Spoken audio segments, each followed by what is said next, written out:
سب سے پہلے آپ یہ ویڈیو دیکھیں۔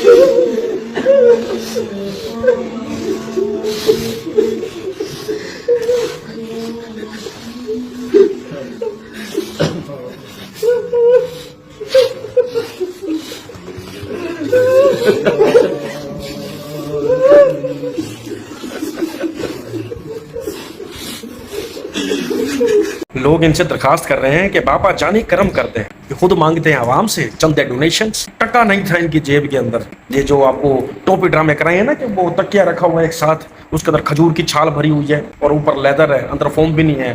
ہم فوم میں سوتے ہیں اور ہمارا جو ریاض قادری جو ہے وہ کھجور کے چھال کے اوپر سوتا ہے۔ برسوں گزر گئے یار، جس نے ایک کا دو تکیا نہیں کیا وہ کیا کرے گا؟ ہم نے تو تکیا کتنے 10 ڈیزائنوں کے بنائے ہوئے ہیں، ان کا تو آج تک تکیا چمڑے کا اور اس میں کھجور کی چھال بھری ہوئی ہے۔ دیکھ رہے تکیا؟ یہی ٹوپی ڈرامے عوام کو کرا کرا کے ان کی سمپتی حاصل کی پہلے، پھر ان سے مال حاصل کیا۔ ظاہر ہے ایک امیر مرید ہے کسی غریب پیر کا، وہ کیسے برداشت کرے گا کہ میں جو ہے وہ اے سی والے کمرے پہ سو رہا ہوں اور میں جو ہے وہ فوم والے تکیے پہ سو رہا ہوں اور میرا جو مرشد ہے وہ کھجور کی چھال پہ سو رہا ہے۔ دو ان کو ڈونیشن، اللہ خیر کرے گا۔ یہ ہمارے آخرت کے ضامن ہے، قبروں سے لے کے جنت تک یہ ہمیں جو ہے وہ صراط المستقیم دکھائیں گے۔ یہاں سے شروع ہوا ان کا چندہ، آج کھربوں روپے کی سمپتی ہے، اربوں روپے کا تو گالی کر رہے ہیں۔ بات تو صحیح ہے، ورنہ بندہ پوچھے وہ جو عبید رضا اطارین کا جو بیٹا ہے صاحب زادے، جو جانشین گدی بیٹھیں گے، پتہ نہیں کون سی گدی ہے، کسی گدھی پہ بیٹھیں گے، وہ کون سا بزنس کرتا پھر رہا ہے؟ یا ان کے ہاتھ کو چراغ ایسا لگا جن سے 3 خواہشات انہوں نے پوری کرا دی کہ گھر، گاڑی اور پیسہ۔ یہ سب غریب عوام کی حلال روزی سے کمایا ہوا پیسہ ہے۔ شرم نہیں آتی؟ تم نے لبادہ دین کا اڑا ہوا ہے، کلمہ کو مسلمان ہو، اور ایک ایسے بندے کے تم قدموں میں بیٹھے ہو جس کو آج موشن لگ جائے نا یا قبض ہو جائے تو وہ بندہ اپنی مدد نہیں کر سکتا، وہ بھاگے گا ڈاکٹروں کے پاس، نہ ہی تو وہ یہ بولے گا شیخ عبد القادر جیلانی مدد فرمائیں، داتا صاحب یا وہ خواجہ صاحب مدد کریں، وہ صرف اور صرف جائے گا ڈاکٹروں کے پاس۔ وہاں پیر فقیروں کی مدد نہیں آئے گی، نہ ہی یہ خود پہ کچھ کرم کر پائیں گے۔ کیا بات ہے؟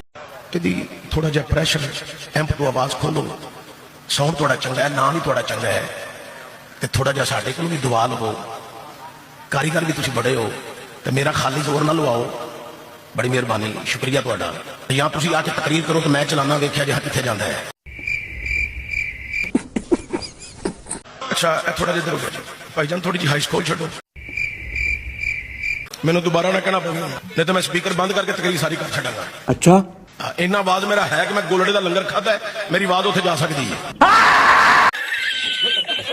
نعت خانہ دی واری تہاڈا سپیکر بڑا بلدا ہے، مولوی دی واری تہانوں موت پہ جاندی ہے، ادو بھی کھولیا کرو، کچھ نہیں ہوتا، تھی چنگے بندے ہو، اللہ تمہیں برکت دے، تہاڈا نام ہے، تہاڈی عزت ہے، اللہ تمہیں ہور عزت وچ اضافہ فرمائے تہاڈی۔ بابے رونو ایتھے نیڑے لیاؤ، بٹھاؤ تے میں گفتگو دا آغاز کراں۔ حضرات توجہ ہوے، بڑی قابل غور، اے ٹھیک ہے، میں ٹھیک ہے، بڑی مہربانی، چھیڑیا جناب۔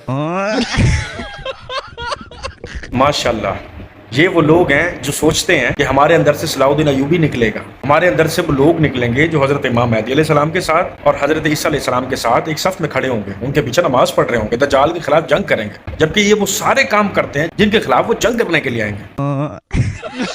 اپنی دعا کے ساتھ آگے اور پیچھے بزرگوں کے نام لگوا دو، اللہ تعالیٰ کہے گا او یہ دعا تو بہت خاص ہے، جلدی قبول کر لی جائے۔ اور جس ممبر پر بیٹھ کے یہ بندہ بول رہا ہے کہ میں نے گولڑا شریف کا لنگر کھایا، میری آواز ابھی اللہ اس کی آواز بند کر دے، گولڑا شریف والا اس کی آواز کھول دے گا، اور پھر تم لوگ یہ گمان بھی کرتے ہو کہ تمہارے اندر سے وہ لوگ نکلیں گے جو مہدی علیہ السلام اور حضرت عیسیٰ علیہ السلام کے ساتھ ہوں۔